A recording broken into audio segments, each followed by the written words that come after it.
I want to throw it back to business, Tristan. Sure. What's the business that you run day to day now? Day to day right now, everybody knows my brother and I host a online educational platform called The Real World, and it's a fantastic platform. You know, anyone can go check it out on university.com. I bought that domain as well. Yep, he was telling and us. yeah, I mean, The Real World is a very, very time-consuming business to run. I mean, hundreds of thousands of students all across the world. You know, a bunch of different professors. Every day I have to check the course content. I have to make sure that people are learning. I have to make sure that people are, you know, benefiting from the program itself. I obviously have to do all the payroll, all the finances, etc. So that's what I spend most of my time on nowadays. And it's a full-time job. I mean, me and Andrew are constantly working. What do you actually do on a day-to-day basis? So, like, for that business, what is it that you got to do? I am on my laptop. All the time. So everything is managed. This is what I mean about the internet being a powerful tool. There are people my age who are on their laptop all day, every day, playing video games and watching porn. I'm on my laptop every day managing this business, and I'm making millions and millions of dollars. Mm-hmm. So again, it's about the use of your time. And again, I do things that maybe don't benefit me massively financially, but things I like doing. I mean, I plan all these Rumble streams twice a week. I'm live for 1, 2, 3 hours online. The emergency meetings. Yeah, got to write the emergency meetings, got to plan the emergency meetings. Yep. You know, it's an amalgamation of throughout the day. I'll be like, oh, let's bring this up. Okay, well, let's say this about this. And we put these things together. So all day, every day, I guess I'm trying to spread the message and then manage the companies and manage the business as well. These emergency meetings, how much do they actually affect the business? I don't really know. As in, like, do you see them as ways of grabbing people's attention and putting them into the real world? Yes and no. Yes, emergency meetings make me more famous, and my message, I obviously spread that The Real World is a wonderful platform. But if it weren't for the emergency meetings, I probably wouldn't have got thrown in jail either. So it's, how do I really measure the impact of the emergency meetings? I measure them in the way that I get letters to my house, messages, handshakes. People come up to me in person and they say, wow, Tristan, I watch you on the emergency meetings. I've made this positive change in my life. I've made that positive change in my life. That's how I define the success of emergency meetings. And that's why I'll never stop doing them. Because no one's ever said, hey, Tristan, I watched your emergency meeting and now I'm broken, fat, and lonely. No one has ever said that to me ever. So, yeah, I gauge their success in the messages and the handshakes and the hugs I get from fans of mine who've had a positive change in their life from listening to me speak. I want to bring something up, yeah, because it's from the emergency meeting as well. And I remember it was a clip that went viral. And people were like, it's motivating, but then some other people were like, it makes no fucking sense at all. Go ahead.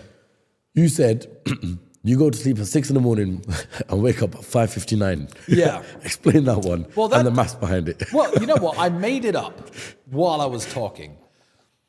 I made it up while I was talking on the emergency meeting, and that went super viral. People literally messaged me, hey, minus 1 minute sleep. Yeah. And I think, let me try to be more sensible in my approach to it now. And in fact, no, this is a very important question because I've recently implemented something in my life which proves my point. My point is, if I have things to do, I don't need sleep. So if you sleep 10 hours a day, 9 hours a day, 8 hours a day, which people say is the optimum amount, 8 hours of sleep a day, and people say, I don't have time to work out. My argument is always sleep 7 hours. Just sleep 7 hours. Wake up, do the hour of training. Oh, yeah. You might be a bit more tired, but then when you get in better shape, the training is going to take effect, and you'll find yourself with higher energy levels than you had before. So when I say minus 1 minute sleep, my point is if I have 24 hours and 1 minute of work to do in a day, I'll get it done, and I don't care if I sleep or if I don't. So very recently, I started taking Russian lessons 2 weeks ago. As in the language? Yes, yeah. to learn the Russian language. So I typically wake up around 8 o'clock every single morning. Mm-hmm. I go to bed around 2. I sleep maybe 6 hours a night. What I did was, for these 3 days, Monday, Wednesday, and Friday, I scheduled my Russian lessons at 6:30 in the morning. Why? Not because I have that time, not because I like waking up at 6:15. Nobody likes waking up at 6:15. But because by the time I get up and my brain is engaged in this activity for an hour and a half of my lesson, I don't want to go back to bed. I'm already awake. So I'm learning Russian essentially for free. It's like free time that I've created just by telling my teacher to show up at 6:30. And I wake up at 6:15 miserable. Oh, I wish I could go back to sleep. But I get up because I have to, and it's done. The appointment's made, it's settled. And now, so I get 4.5 hours of Russian lessons per week. And how much extra time does it take me? 0. Zero time. I've created it out of nothing by scheduling my appointments at unreasonable times, so I force myself to sleep less. So the whole -1 minute sleep thing was a joke I made, I guess, flippantly, but I apply that principle to my real life, and I'm doing it even now. And if I had something else important to do, say I wanted to learn fencing or tango dancing, I'd find a private teacher and I tell him, okay, Monday, Wednesday, Friday, I have Russian lessons. So Tuesday, Wednesday, and Thursday, show up at 7. Cool, -1 hour of sleep every single day. And then I'm doing these things for free on time, which I've created out of nowhere. And I find it a very efficient way of getting things done. So anyone you know who says they don't have time for anything, ask them how much they sleep. You need 4 or 5 hours. You do anything additional, especially when you're young, is a luxury. It really is. So cut back on your sleep and up your training or up your work or up your reading or up whatever it is you're trying to do. The time can be created by getting rid of sleep. So that comes down to discipline, right? Oh, 100%. What other key traits would you say make someone or another man who's watching this right now, make them successful like how you are right now? I think it's just how much you want it. I mean, the trick of booking the early Russian lessons, that's not discipline because I'm not setting myself a time to get up at 6:30. I'm actually committing wholeheartedly because this guy's going to turn up at my house and walk in with his Russian books and sit down. I'm going to be upstairs sleeping? No. Who is this guy? Don't want him walking around my house. I've got to be, downstairs, and I've got to be learning the lessons. So that's, I guess, a bit of a life hack because I'm scheduling it.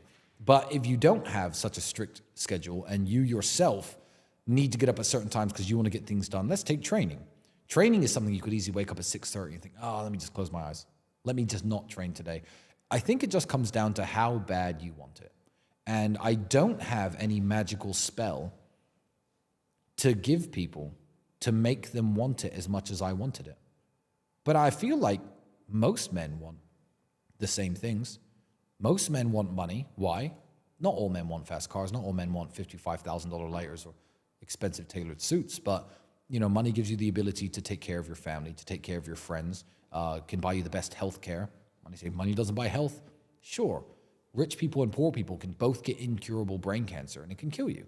However, if you get a normal form of cancer or you need a surgery like I needed on my shoulder, and I can go to the same surgeon who did Conor McGregor's leg and Roger Federer's elbow to get the best quality healthcare, money does buy health and rich people do live longer. So you need to just want it. And if you can't force yourself to do it, then I can't force you. It's very, very hard to make changes even to yourself. If you think, like I've thought many times in my life, I need to change this aspect of my life. I need to party less. I need to sleep less. I need to work more. I need to train more. I need to make more money. I need to spend more time with my daughter. Whatever it was in life, adjusting your lifestyle to make changes in yourself is difficult. Not everybody can do it.